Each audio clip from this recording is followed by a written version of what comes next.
हाँ तो students, online study के इस क्रम में मैं कृष्णा बाल विद्या मंदिर मंगूपुरा से आपके लिए चैप्टर 10 विषय विज्ञान कक्षा 10 के लिए विषय विज्ञान उपविषय भौतिक विज्ञान और पाठ 12 लिया है मैंने वैद्युत। और ये जो इकाई है वो इकाई 4 है और आवेश के प्रवाह के नाम से इकाई है ये। अब हमें जैसे नाम से स्पष्ट है कि इसमें आवेश के प्रवाह के बारे में हमें पढ़ना है और टॉपिक हम ले रहे हैं इसका वैद्युत। तो वैद्युत के साथ साथ आप ये देखना पड़ेगा इस चैप्टर में हमें क्या क्या मिलने वाला है। पहले पाठ का परिचय पता होना चाहिए कि पाठ में हम क्या क्या पढ़ रहे हैं और हमें क्या क्या इसका सिलेबस में जुड़ा हुआ है पार्ट है। तो पाठ परिचय में आपका वैद्युत धारा या विद्युत धारा बोल देते हैं। आपके सिलेबस में जो 9th स्तर या 10th स्तर पर है वो आप केवल वैद्युत धारा लिख रहा हो या विद्युत धारा लिख रहा हो वही पढ़ना है। अगली बात हम इन चीज़ों के डिफ्रेंशिएट अगली कक्षाओं में बारीकी से समझते हैं। फिर वैद्युत आवेश का प्रकार, फिर विद्युत धारा की दिशा, विद्युत परिपथ, फिर विभव, विद्युत विभवांतर, ओम का नियम, ओम के नियम के सत्यापन की शर्त, ओम के नियम के लिए BI आरेख, तार का प्रतिरोध, तार के प्रतिरोध को प्रभावित करने वाले कारक, ओमीय परिपथ और अनोमीय परिपथ क्या होते हैं। तो हम इन टॉपिक को पढ़ने वाले हैं आज और इन टॉपिकों में बोर्ड में क्वेश्चन मालूम किए जाते हैं और ये आपको बहुत ध्यान से टॉपिक देखने हैं, बहुत स्लोली आपको समझना है। देखिए विद्युत धारा, तो विद्युत धारा या विद्युत धारा को समझने के लिए सबसे पहले आप ये समझिए कि चालक तार क्या होता है।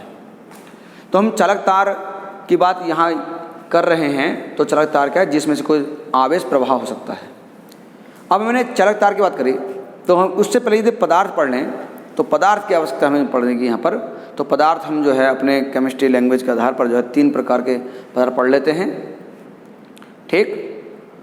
इसमें चालक, अचालक और अर्धचालक। चालक वे होते हैं जिनमें से विद्युत धारा या आवेश प्रवाहित हो जाता है। अचालक वे होते हैं जिनमें से आवेश प्रवाह या विद्युत धारा प्रवाह नहीं होता है।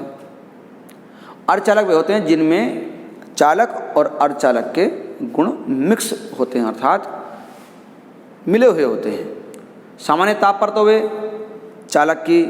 अचालक की भांति व्यवहार करते हैं, किंतु विशेष ताप पर आकर के या उनको विशेष तापमान दिया जाए तो वे चालक की भांति कार्य करना प्रारंभ कर देते हैं या व्यवहार प्रदर्शित करना प्रारंभ कर देते हैं।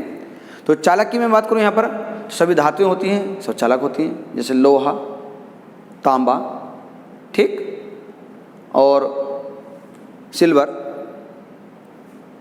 ये चांदी बोलते हैं। और अचालक की बात करते हैं।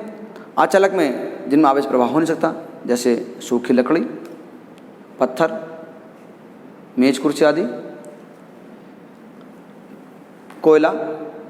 और बात करते हैं हम अर्धचालक की, तो अर्धचालक जैसे सिलिकॉन, जर्मेनियम, ये सब क्या है? ये हमारे पास अर्धचालक है। अब हम चालक तार की बात मैंने बताई तो मैंने आपको ये चालक, अचालक, अर्धचालक समझा दिए, ठीक है।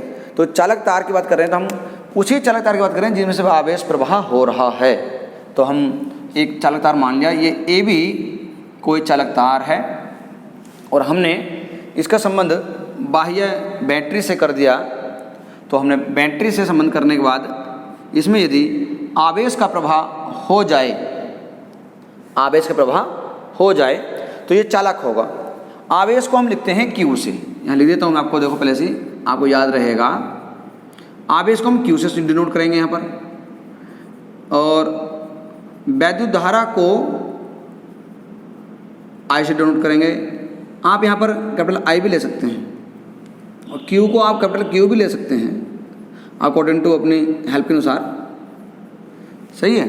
तो ये बातें मैं कहीं डायग्राम में बार बार लिख कर दिखाऊंगा तो आपको समझ में आना चाहिए कि ये सर जी क्या लिख रहे हैं, ठीक। यदि A से B की दिशा में ये आवेश चल रहा है तो समझ लीजिए कि ये चालक तार है, अर्थात इसमें आवेश प्रवाह हो रहा है। यदि आवेश प्रवाह नहीं हो रहा तो वह अचालक है। तो हम यहाँ पर जितने परिपथ पढ़ेंगे या जितने कोई बात पढ़ेंगे वह आवेश प्रवाह से संबंधित ही बात पढ़ेंगे, क्योंकि चैप्टर का भी नाम है आवेश प्रवाह। अब बात करते हैं विद्युत धारा टॉपिक पर वापस आते हैं। तो विद्युत धारा क्या होती है? किसी चालक तार में आवेश प्रवाह की दर को विद्युत धारा कहते हैं। देखेंगे विद्युत धारा जिसे इलेक्ट्रिक करंट भी बोल देते हैं। तो हमारे पास एक चालक तार है ए बी, इसमें आवेश Q प्रवाहित हो रहा है।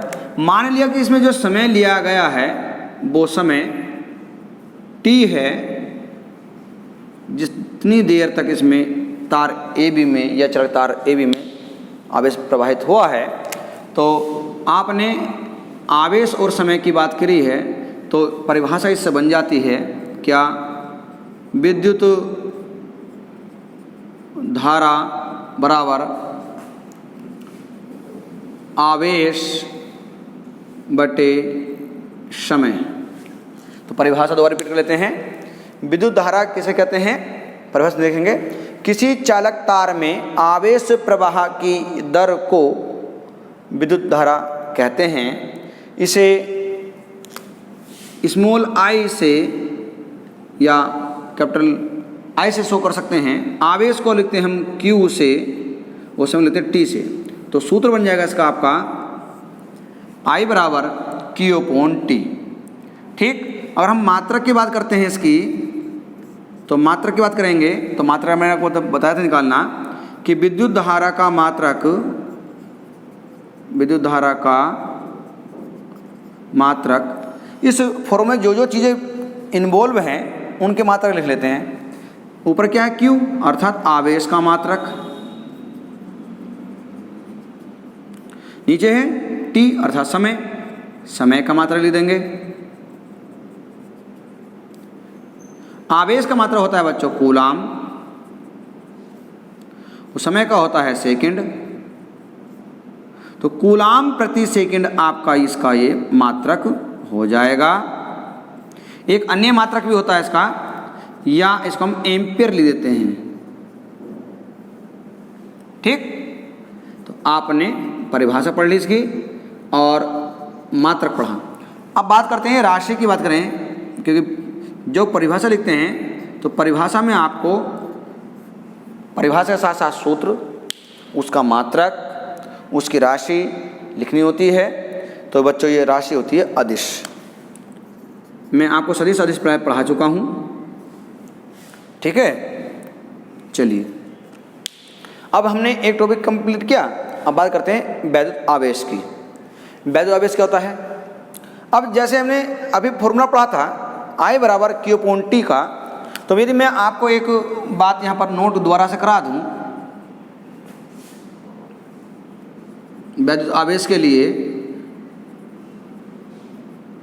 भाई आप क्या जानते हैं? I बराबर Q/T जानते हैं। ठीक।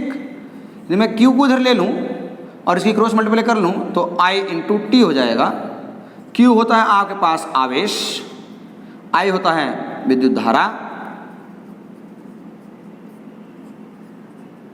और T होता है समय। तो परिभाषा बनाना आपके लिए आसान हो जाएगा। तो मैंने परिभाषा से पहले आपको एक हिंट बता दिया कि इसको आप कहाँ से परिभाषा बना सकते हैं। तो देखिए, किसी चालक तार में विद्युत धारा तथा समय के गुणनफल को आवेश कहते हैं। इसे Q से प्रदर्शित करते हैं। सूत्र हो जाएगा इसका Q बराबर IT, अर्थात आवेश बराबर विद्युत धारा गुणा समय। यदि मात्रक की बात करेंगे हम इसकी, तो बच्चों मात्रक पुरानी वाली बात आ जाएगी। आवेश का मात्रक बराबर विद्युत धारा का मात्रक। तो विद्युत धारा का मात्रक क्या होता है हमारे पास? एम्पियर होता है, या कूलाम प्रति सेकंड। हमने कूलाम प्रति सेकंड लिख लिया पहले। और समय का मात्रा होता, फिर सेकंड आ गया। कूलाम प्रति सेकंड में सेकंड सेकंड कट जाएगा, केवल कूलाम रह जाएगा। ठीक। तो आपका मात्रक क्या आ गया? इसका कूलाम आ गया। ठीक है, हम जनरली इसे क्यू से शो कर देते हैं या स्मॉल सी से। चलिए स्मॉल सी से जनरली आप 9th में 10th में शो करते हैं इसको। अगली बात करते हैं आवेश के प्रकार। बच्चों आवेश वास्तव में 2 प्रकार के होते हैं, किंतु आवेश कैसे उत्पन्न होता है ये भी आपको पता होना चाहिए। जब आपको कभी सर्दी की बात करें हम, तो ठंड में आप क्या करते हैं, अपने हाथों को रगड़ना प्रारंभ कर देते हैं। उससे क्या होता है, आपके हाथ में गर्माहट आ जाती है। आपने कभी सोचा ये गर्माहट क्यों आ जाती है? जैसे ही हम हाथ की सतहों को बार बार रगड़ते हैं, हथेली रगड़ते हैं, तो क्या होता है, इनमें गर्माहट आ जाती है, उसमें उत्पन्न होने लगती है। क्यों होती है? क्योंकि हमारे 2 हिस्सों या 2 खंडों को किसी वस्तु या पदार्थ ले ली जाए, उन 2 हिस्सों को आपस में रगड़ा जाए, तो उनमें आपस में आवेश स्थानांतरित हो जाता है। और आवेश का मतलब कहाँ से है? यहाँ पर केमिस्ट्री में बात करें तो इलेक्ट्रॉनों के आदान प्रदान से है। तो हम यहाँ पर केवल ऊष्मा की बात कर रहे हैं, तो हमारे हाथ में गर्माहट, रगड़ से गर्माहट उत्पन्न हो जाती है, जिसे आवेश बोल देते हैं। यहाँ पर आवेश उत्पन्न हो जाता है। और आवेश हमारे पास 2 प्रकार के होते हैं, एक धनावेश और एक ऋणावेश। धनावेश और ऋणावेश की बात करते हैं तो हम ये पहले पढ़ चुके हैं, फिर भी आपको बता देता हूँ धनावेश और ऋणावेश का अब हमारे इस सिलेबस में या 10th में क्या काम है। किसी पदार्थ पर धनावेशित होना और किसी पदार्थ का ऋणावेशित होना, इसका बहुत वैल्यूबल रखता है। इसका मतलब बहुत ज़्यादा गहन है और आवश्यक है। अगर किसी पदार्थ पर धनावेश है तो इसका सीधा तात्पर्य है कि उसने इलेक्ट्रॉन त्यागे हैं। और यदि हम कहें कि वह ऋणावेशित है, अर्थात उसने इलेक्ट्रॉन बाहर से लिए हैं, तो इलेक्ट्रॉनों का आदान प्रदान होने से ही इनमें आवेश उत्पन्न होते हैं। तो ये बात हम पहले पढ़ा भी चुके केमिस्ट्री में, फिर भी यहाँ थोड़ी सी बात टॉपिक जुड़ा हुआ था तो मैंने आपको बता दिया। तो चलिए देखिए, आवेश प्रकार हो गए आपके 2, धनावेश और ऋणावेश। चलिए अब बात करते हैं विद्युत धारा की दिशा। तो जो मैंने अभी आपको एक प्रारूप बना के दिखाया था, एक तार का, चालक तार का, ए से बी के दिशा में आवेश के लिए, तो हमें से ये ध्यान रखना है आपको बच्चों कि मैं इसको ज़रा साफ कर रहा हूँ, दोबारा देखेंगे। आवेश प्रवाह की या विद्युत धारा की बात करेंगे सबसे पहले, तो हमारे पास एक, मान लिया हमने एक तार है ए और बी, क्वेश्चन कई बार आ चुका है। ए से बी दिशा में हमने इसमें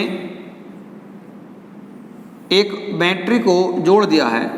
बैटरी का साइन बच्चों हमेशा कैसे बनाएंगे, देखें ध्यान से, एक बड़ा चार्ज प्लस का फिर छोटा, यह हमारे साथ आता है, ये बैटरी का साइन होता है। और बैटरी के निकलने वाली ऊर्जा को हम विभवांतर में नापते हैं तो 20 से शो कर देते हैं। ठीक, जर्नली परिपथ में हम इसको कैपिटल बी से शो कर देते हैं। विभवांतर की दिखाएंगे तो हम उसको बी लिख के दिखाएंगे। ठीक है, चलिए, तो हमने एक यहाँ पर बैटरी जोड़ देते हैं, एक कुंजी हो जाएगी यहाँ पर, अर्थात बटन। तो बैटरी से जो ऊर्जा निकलेगी उस ऊर्जा में हम जो है यहाँ पर धारा I को दिखाते हैं रासायनिक ऊर्जा के रूप में। और ये जब ए से बी की दिशा में जाएगी तो लोड करके पुनः ये ऋण दिशा में, ऋण टर्मिनल की ओर बैटरी का आ जाती है। अब बात ये है कि हम वैद्युत धारा की दिशा को क्या दर्शाते हैं, तो हमने क्या देखा चित्र में, पॉजिटिव टर्मिनल से नेगेटिव टर्मिनल की ओर वैद्युत धारा की दिशा होती है। अर्थात जो धारा बह रही है वो इस चालक तार में ए से बी की दिशा में बह रही है। तो हमेशा वैद्युत धारा की दिशा की बात करेंगे तो क्या याद करेंगे, बैटरी के धन ध्रुव से बैटरी के ऋण ध्रुव की ओर विद्युत धारा की दिशा होती है। अब मैंने कहा कि एक चालक तार ए बी है या पी क्यू मान लिया मैंने, और मैंने कहा इसमें बैटरी का धन ध्रुव पी से जुड़ा हुआ है और ऋण ध्रुव क्यू से जुड़ा हुआ है। इसका मतलब क्या हुआ कि पी से क्यू की दिशा में धारा आई बह रही है। और मैंने मालूम कर दिया आवेश किस दिशा में बह रहा है। तो ये बात थोड़ी ध्यान सुनने वाली बात है। जिस दिशा में विद्युत धारा प्रवाहित होती है उसके उल्टी दिशा में, अर्थात रिवर्स दिशा में आवेश प्रवाहित होता है। अगर यहाँ पर ए से बी दिशा में धारा, विद्युत धारा चल रही है, तो मतलब आपका ये है कि बी से ए दिशा में आवेश क्यों प्रवाहित हो रहा है।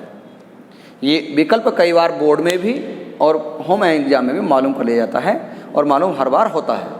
चलिए, तो ये आप ध्यान रखेंगे कि किस चालक तार में ए से बी दिशा में धारा आई बह रही है तो उसके उल्टी दिशा में, अर्थात बी से ए दिशा में आवेश प्रवाहित होगा। चलिए, तो धारा की दिशा भी समझ में आ गई। धन ध्रुव से ऋण ध्रुव की ओर धारा बहती है। आवेश ऋण ध्रुव से धन ध्रुव की ओर परिपथों में दिखाया जाता है या बहता है। अब बात करते हैं आपकी विद्युत परिपथ की। ये विद्युत परिपथ क्या है भाई आपके घर में न जाने कितने कमरे हैं, पता नहीं मुझे, किंतु आप एक सोच लीजिए मेरे घर में एक कमरा है। उस कमरे में जो बिजली फिटिंग है, इलेक्ट्रिक लाइट जो लगी हुई है, उसमें आपने देखा होगा उसमें पंखा भी होगा, बल्ब भी होगा, CFL या और अन्य उपकरण भी होंगे। तो एक कमरे के अंदर जितने भी यंत्र जुड़े हैं उन यंत्रों को किस प्रकार से ठीक क्रम में जोड़ा जा सके उसका प्रारूप दिखाना, कॉपी पर अर्थात पेपर पर दिखाना विद्युत परिपथ के नाम से जाना जाता है। प्रैक्टिकल रूप में प्रयोगशाला में इसका विद्युत परिपथ बना के दिखाते हैं। और मैं अब आपको एक विद्युत परिपथ का यहाँ पर प्रारूप बना के दिखाता हूँ, देखेंगे ध्यान से। ये भी एक विद्युत परिपथ ही था, किंतु मैं आपको बल्ब के माध्यम से एक प्रारूप बताऊंगा। मान लीजिए एक कमरा है, उस कमरे में एक बल्ब लगा हुआ है, ठीक। उस बल्ब के लिए हमें विद्युत परिपथ दिखाना है। तो देखेंगे सबसे पहले हम क्या करेंगे, एक बल्ब का साइन बना लेंगे। ये हमारा बल्ब हो गया और इस बल्ब के एक सिरे को हम बैटरी के धन ध्रुव से जोड़ देंगे और एक जो दूसरा सिरा है उस दूसरे सिरे को हम एक बटन अर्थात कुंजी के से जोड़ते हुए बैटरी के ऋण सिरे से जोड़ देते हैं। मैंने आपको बताया था धन सिरे को थोड़ा बड़ा दिखाएंगे और ऋण सिरे को थोड़ा छोटा दिखाएंगे। तो यहाँ पर ये बैटरी या बैटरी निकलने वाला विभवांतर हो गया। ठीक प्रकार से किसी भी यंत्र को हम चिन्ह सहित दिखाना या प्रदर्शित करना, किसी परिपथ को या किसी कमरे की बिजली फिटिंग को या किसी यंत्र को ठीक प्रकार से बैटरी उपकरण से जोड़ने के पश्चात प्रदर्शित करना ही विद्युत परिपथ कहलाता है। मैंने यहाँ पर एक बल्ब को प्रदर्शित किया, तो मैं यहाँ पर कोई अन्य पंखा या और भी बता सकता था। तो चलिए हम करते हैं, एक पंखा जोड़ लेते हैं। तो ये एक पंखे को मैंने यहाँ पर ये जोड़ लिया है, देखिए।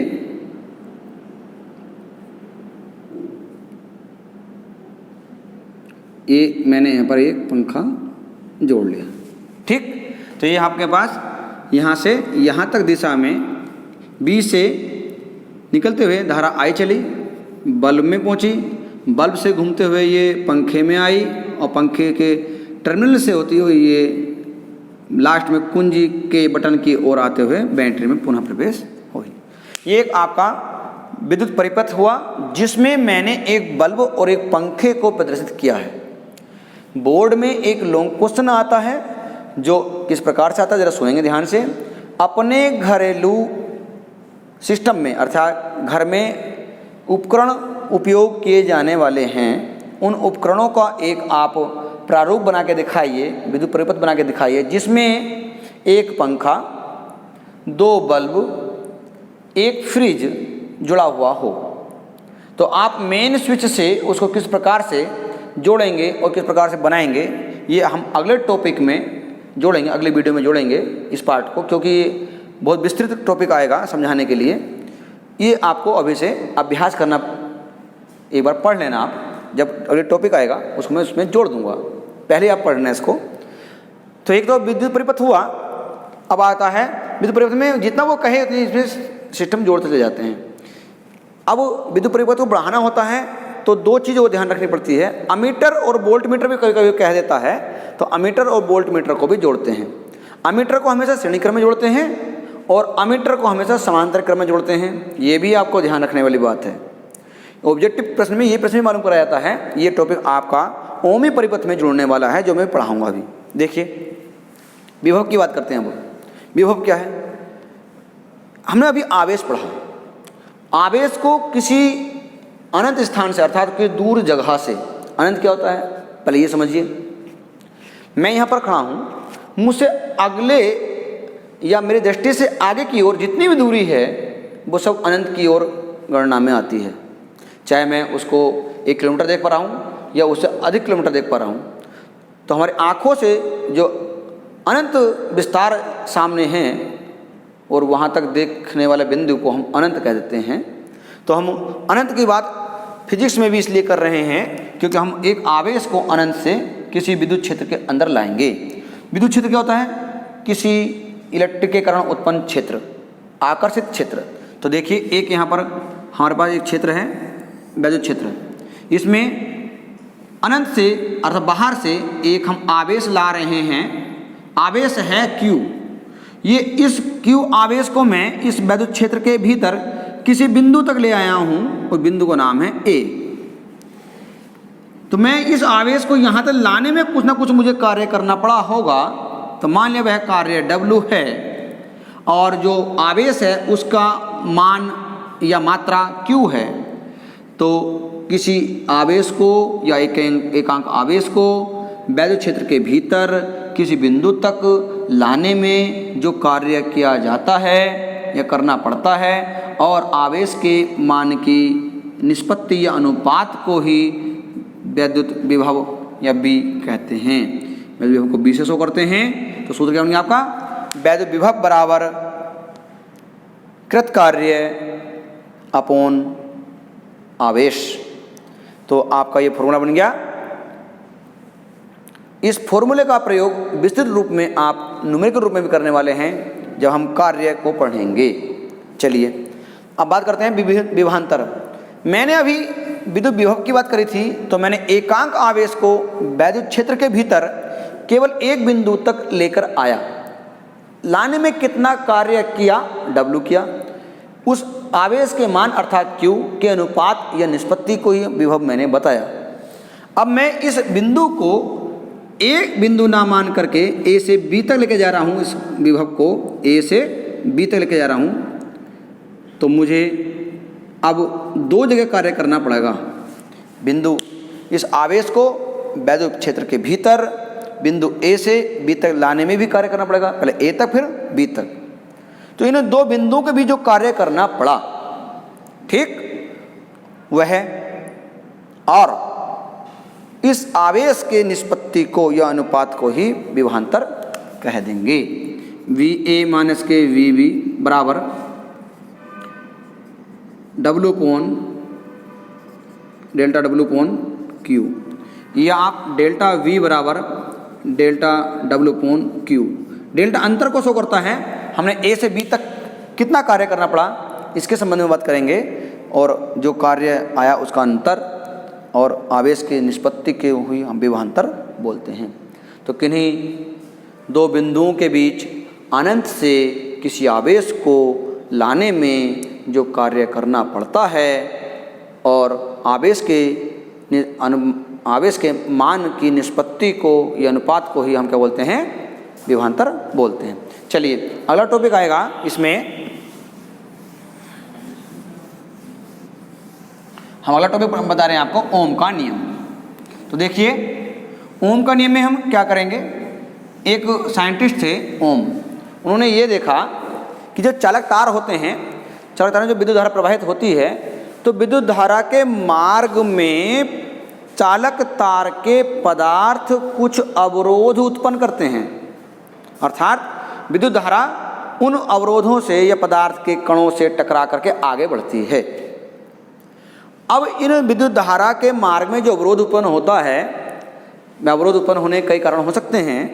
तार की लंबाई हो सकती है, ठीक, या तार का पदार्थ उसका टेम्परेचर हो सकता है। तो इन भौतिक कारणों की बात करते जाएं तो जो तार के लिए विद्युत धारा के मार्ग में जो अवरोध उत्पन्न होते हैं, इन अवरोध के कारण तार गर्म होने लगता है और अवरोध उत्पन्न होने के कारण को हम बोलते हैं तार का प्रतिरोध।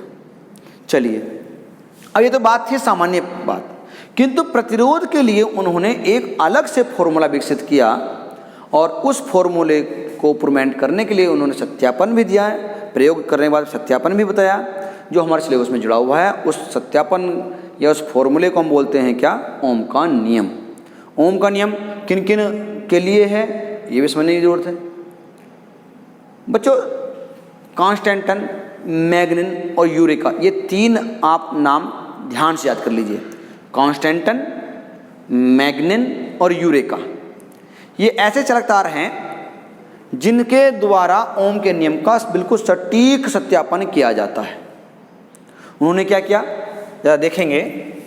उन्होंने एक चालक तार ले लिया, यूरेका या कांस्टेंट, मैग्निन, किसी का भी, और उन्होंने इन चालक तार के बीच में विभवांतर लगाया। क्या लगाया? विभवांतर लगाया, V, और बैटरी के सिरों को इस तार से जोड़ दिया। अब उन्होंने इसमें बहनों ने धारा को नोट किया,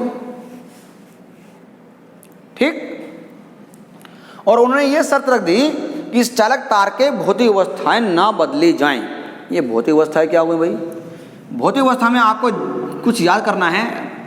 चालक तार का ताप, चालक तार की लंबाई, ठीक, चालक तार का व्यास या मोटाई, ये आदि इन चीजों को ना बदला जाए और इस तार के बीच में लगाए जाने वाला विभवांतर से उत्पन्न धारा को बार बार नोट करते जाएं, तो हमें एक टेबल बन जाएगी। उस टेबल के अनुसार हम धारा I और विभवांतर B के बीच एक ग्राफ खींचते हैं, तो वह ग्राफ बिल्कुल एक सरल रेखा प्राप्त होता है। मान लिया हमने यहाँ पर ये I ले ली, इस साइड पर x पर, y एक्स पर हमने ले ली B, विभवांतर ले लिया, और हमने जो मान प्राप्त हुए उन मान को प्राप्त करने पर हमने एक ग्राफ खींच दिया, तो ग्राफ सीधी रेखा प्राप्त होता है, अर्थात सरल रेखा प्राप्त होता है। और ये सरल रेखा प्राप्त होना ये दर्शाता है कि चालक तार की भौतिक अवस्थाएं परिवर्तन ना होने से विभवांतर और I के बीच खींचा गया ग्राफ सरल रेखा आता है, अर्थात जो तार का प्रतिरोध है वह नियत होता है। हर हिस्से में उसका मान नियत होता है, अपरिवर्तित रहता है। यदि ये भौतिक अवस्थाएं बदल दी जाएं तो R का मान ही परिवर्तित होने लगता है। तो देखेंगे क्या सूत्र बना फिर, R बराबर B/I। इस नियम को ही हम ओम का नियम कहते हैं। एक बार दोबारा सुन लेंगे। किसी चालक तार की भौतिक अवस्थाएं यदि परिवर्तित न की जाएं तो चालक तार के सिरों के बीच लगाया गया विभवांतर तथा उन विभवांतर से उत्पन्न धारा का अनुपात सदैव नियत रहता है। इस नियत या नियतांक को, वैल्यू को या मान को R से प्रतिष्ठित करते हैं, और जहां R तार का या चालक तार का प्रतिरोध कहा जाता है। तो ये मैंने आपको बताया। तो क्या पढ़ा आपने? B/I बराबर नियतांक, और B/I को हम ले देंगे क्या भाई बाद में R। यही आपका ओम का नियम कहलाता है। अब जिन नियमों में, जिन परिपथों में ओम के नियम का पूर्णतः पालन होता है, दोबारा सुन लेंगे, जिन नियमों में ओम के नियम का पूर्णतः पालन होता है, अर्थात B और I के बीच खींचा गया ग्राफ एक सरल रेखा प्राप्त होता है, तो वे ओमीय परिपथ कहलाते हैं। और यदि किसी परिपथ में B और I के बीच खींचा गया ग्राफ सरल रेखा प्राप्त नहीं होता है, तो वह अनओमीय परिपथ कहलाएंगे। जैसे कि मैंने एक परिपथ की कल्पना कर ली, उनके लिए धारा I और B का मैंने ग्राफ खींचा, तो पता मुझे चला कि वो ग्राफ सीधा ना होकर के तिरछा या आड़ा वक्र प्राप्त हुआ, तो ये अनओमीय परिपथ के लिए है।